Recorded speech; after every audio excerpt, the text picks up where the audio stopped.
तो last video तक हम लोग बात कर रहे थे डबल सर्कुलेशन की या दोहरा परिसंचरण की, हमने लास्ट वीडियो तक बात की थी। आज हम बात करने वाले हैं हृदय स्पंदन, हार्ट बीट की।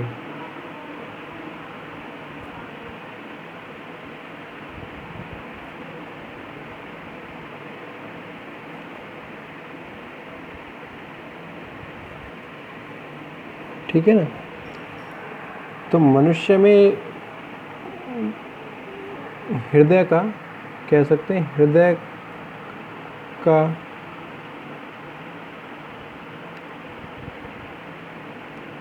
हृदय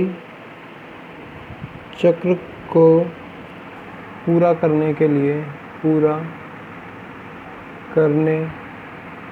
में किया गया स्पंदन या वाइब्रेशन, स्पंदन, हृदय स्पंदन कहलाता है। ठीक है ना, हृदय स्पंदन कहलाता है। अगर बात की जाए एक सामान्य व्यक्ति की, ठीक है ना, सामान्य व्यक्ति की, तो इसमें लगभग कितनी बार होता है 1 मिनट में? वयस्क मनुष्य में 72 पर मिनट, ठीक है ना, 72 हार्ट बीट पर मिनट पाई जाती है। ठीक है ना। और ये अगर जंतु की बात की जाए तो जंतुओं में जैसे जैसे जंतु का आकार छोटा होता जाएगा, हार्ट रेट क्या होती जाएगी? हमेशा हार्ट बीट रेट हमेशा बढ़ती जाएगी। हार्ट बीट रेट क्या होती जाएगी? हमेशा बढ़ती जाएगी। यदि हाथी की बात की जाए जिसका आकार क्या होता है? बड़ा होता है। ठीक है ना। उसकी हार्ट बीट की बात की जाए तो उसमें 20 से 25 तक पाई जाती है। घोड़े में 32 से 37 तक पाई जाती है। अगर मोल की बात की जाए, जैसे कि माइस वगैरह की, छछूंदर वगैरह की बात की जाती है, तो उसमें लगभग 800 हार्ट बीट पर मिनट के आसपास देखी जा सकती है। ठीक है ना। और ये भी क्या होता है, मनुष्य में समय के अनुसार बदलती रहती है। एक गर्भस्थ शिशु होता है, ठीक है ना, उसमें पाई जाती है लगभग 145 के अकॉर्डिंग, क्योंकि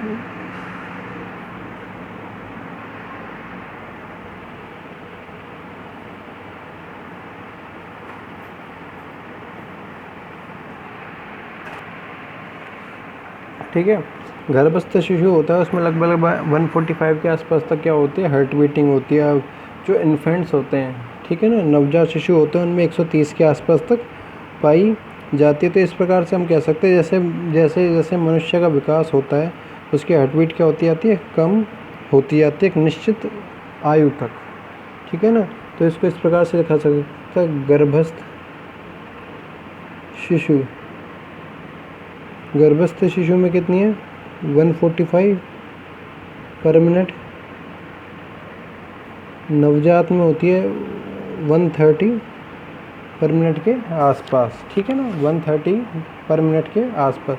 उसके बाद में आता है रक्तदाब, ब्लड प्रेशर।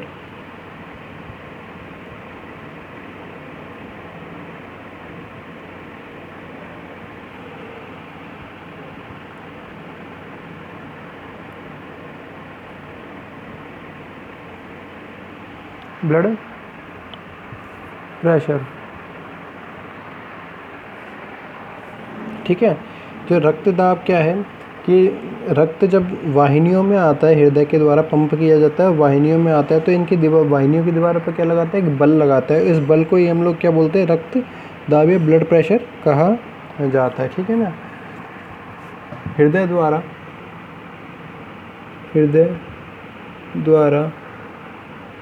पंप किया गया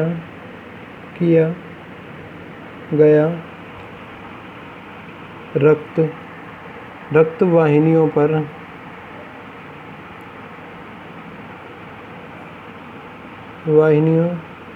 पर एक दाब उत्पन्न करता है। इसे रक्तदाब, ब्लड प्रेशर कहा जाता है। ठीक है ना। इसी को क्या बोला जाता है? ब्लड प्रेशर कहा जाता है। सबसे पहले एक साइंटिस्ट थे स्टीफन हिल्स।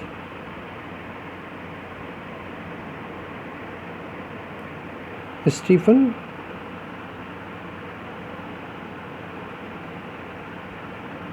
हिल्स, ठीक है ना। 1733 में इन्होंने क्या किया था, एक बार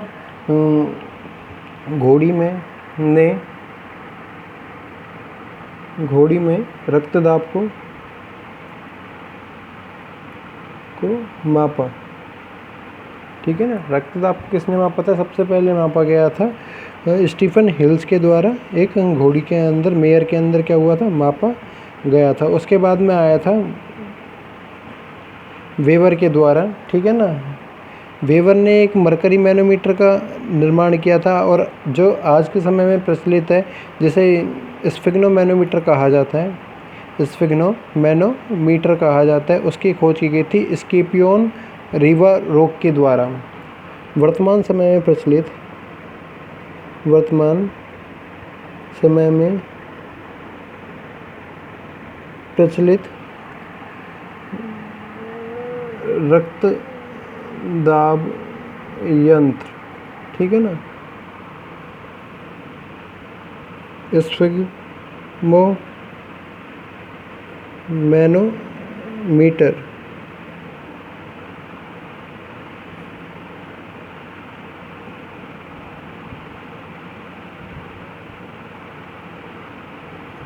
की खोज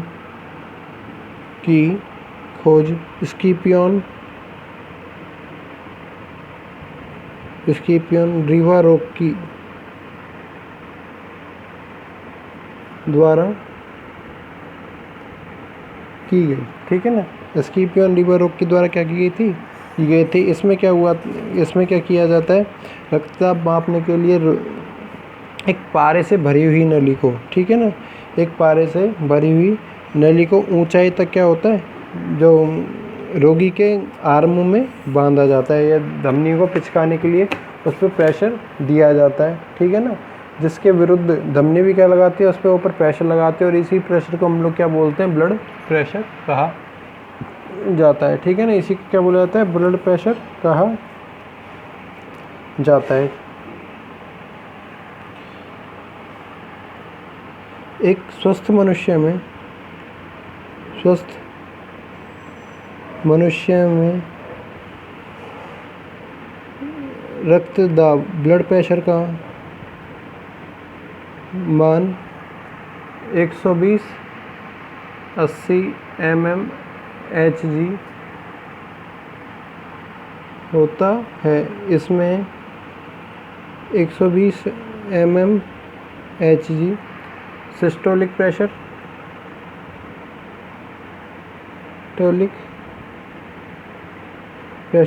तथा 80 mmHg डायस्टोलिक प्रेशर होता है, ठीक है ना। सिस्टोलिक प्रेशर और डायस्टोलिक प्रेशर होता है। फिर आती है बात किसकी, high blood pressure, low blood pressure की। फर्स्ट कंडीशन आती है high blood pressure. High blood pressure, okay. First, स्वस्थ मनुष्य में यदि सिस्टोलिक प्रेशर का मान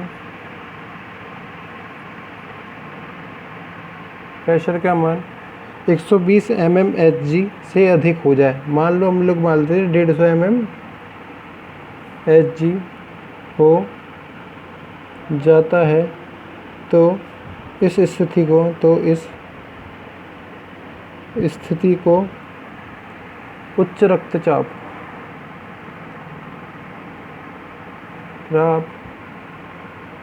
कहा जाता है। अब ये 2-3 कंडीशन में हो सकता है। पहला है कि यदि ब्लड में क्या हो जाए, NaCl की मात्रा ज़्यादा हो जाए, ब्लड में क्या हो जाए, रक्त में NaCl की मात्रा क्या हो जाए, ज़्यादा हो जाए, या कह सकते हैं हम लोग कुछ ओबेसिटी के कारण, या कोई भी नेफ्राइटिस के कारण, या किडनी फेल के कारण, ठीक है ना, स्मोकिंग के कारण इस कंडीशन में हो सकता है। दूसरी बात आती है यदि धमनियों पे आर्टरीज में क्या हो जाए, ब्लॉकेज आ जाए, कोलेस्ट्रॉल का जमाव होने लग जाए, ठीक है ना, जिससे क्या हो जाता है धमनियाँ ब्लॉकेज हो जाएंगी और हृदय क्या करेगा, इसमें अधिक दाब लगाएगा। इस कंडीशन को बोलेंगे हम लोग हाई ब्लड प्रेशर। इस कंडीशन को हम लोग बोलेंगे हाई ब्लड प्रेशर, ठीक है ना। सेकंड नंबर आता है लो ब्लड प्रेशर या कम रक्तदाब।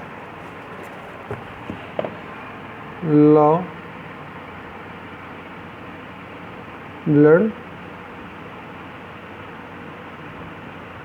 Pressure, okay. Low blood pressure के लिए हम ये कह सकते हैं सिस्टोलिक दाब का मान यदि 120 से क्या हो जाए, कम हो जाए, मतलब 100 mm, या स्वस्थ मनुष्य में यदि सिस्टोलिक प्रेशर का मान 100 mm Hg हो जाता है, तो इस स्थिति को निम्न रक्तदाब कहा जाता है। इस स्थिति को क्या बोला जाएगा, निम्न रक्तदाब कहा जाता है। अब यदि बात की जाए तो ये कुछ हो जाते हैं रोग, थायराइड जो ग्लैंड होती है हमारे अंदर, ठीक है ना, उसकी यदि वो अल्प सक्रिय पाई जाती है, मतलब वो आयोडीन का संश्लेषण नहीं कर पाती है, आयोडीन को नहीं ले पाती है, ठीक है ना, उस कंडीशन में क्या हो जाएगा, ब्लड प्रेशर कम हो जाएगा, ठीक है ना। या रक्त में NaCl की मात्रा क्या हो जाए, कम हो जाए, या रक्त में क्या हो जाए, NaCl की मात्रा कम हो जाए, तो क्या हो जाएगा, जो ब्लड प्रेशर क्या हो जाएगा, लो हो जाएगा, ठीक है ना। फिर बात आती है शारीरिक ताप नियंत्रण की।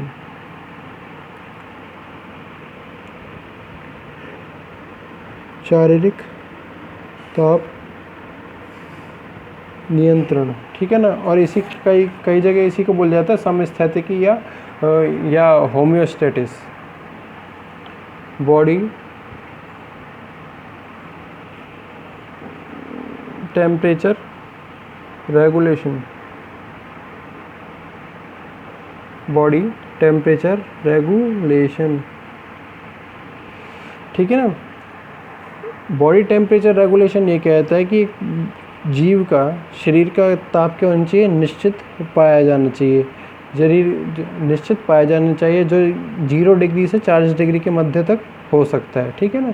और कुछ जंतु क्या होते हैं, गर्म स्थानों में पाए जाते हैं, तो 50 डिग्री तक का ताप, 50 डिग्री सेल्सियस तक का ताप को सहन करने योग्य पाए जाते हैं, ठीक है ना। अब मनुष्य की बात की जाए तो मनुष्य का शरीर का ताप फिक्स पाया जाता है 37 डिग्री सेंटीग्रेड, 37 डिग्री सेंटीग्रेड, ठीक है ना। अब ये ताप के आधार पर क्या हुआ है, हमने जीवों को 3 भागों में बांटा है। फर्स्ट है असमतापी,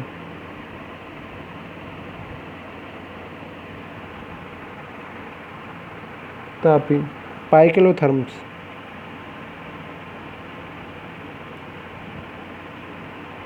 ठीक है ना, असमतापी पाइकेलोथर्म्स। इनमें क्या रहता है, वातावरण के अनुसार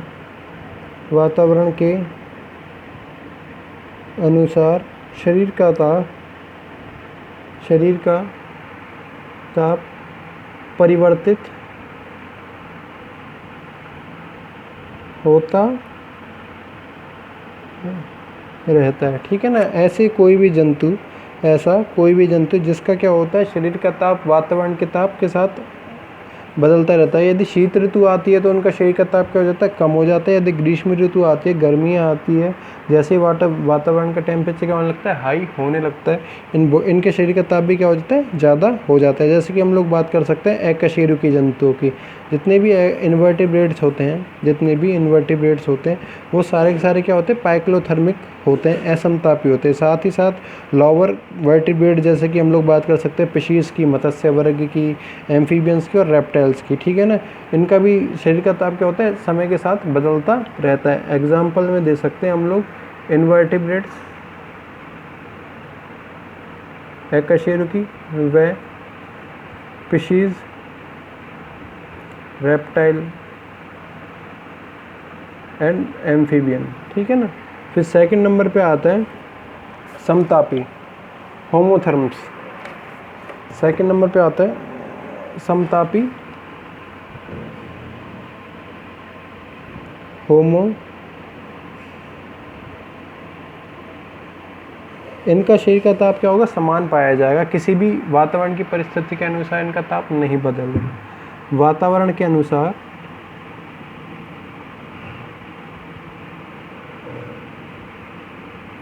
शरीर का ताप परिवर्तित नहीं होता है, ठीक है ना। शरीर का ताप क्या होगा, इसका वातावरण के अनुसार नहीं बदलेगा। जैसे कि हम लोग बात कर सकते हैं ह्यूमन की, सबसे अच्छा एग्जाम्पल है ह्यूमन और एवीज। स्तनी व पक्षी वर्ग, ठीक है ना। ऐसा कोई भी जंतु जिसके शरीर का ताप वातावरण के अनुसार क्या हो, नहीं परिवर्तित हो, ऐसे को बोलते हैं हम लोग समतापी या होमोथर्म्स कहा जाता है। इन्हीं को बोला जाता है वार्म ब्लडेड भी कह सकते हैं, ऊष्मतापी भी कहा जा सकता था। फिर थर्ड नंबर पे आता है विषमतापी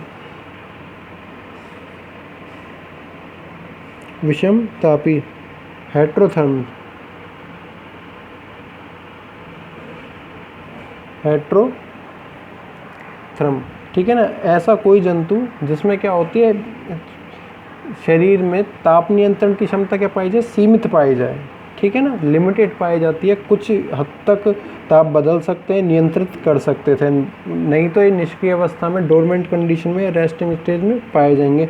जैसे कि हम लोग बात कर सकते हैं मार्सुपियंस की, ठीक है ना, जैसे कि हम लोग बात कर सकते हैं मार्सुपियन, कंगारू वगैरह की, ठीक है ना। ऐसे इनमें ताप नियंत्रण की क्षमता सीमित पाई जाती है। वह निष्क्रिय रहते हैं, इनएक्टिव, डोरमेंट या रेस्टिंग रहते हैं। एग्जाम्पल में हम लोग बात कर सकते हैं मैक्रोपस जैसे कंगारू बोला जाता है, ठीक है ना। या हम लोग बात कर सकते हैं कुछ स्लॉथ्स की बात कर सकते हैं, डकबिल प्लेथिपस की बात कर सकते हैं, ठीक है ना।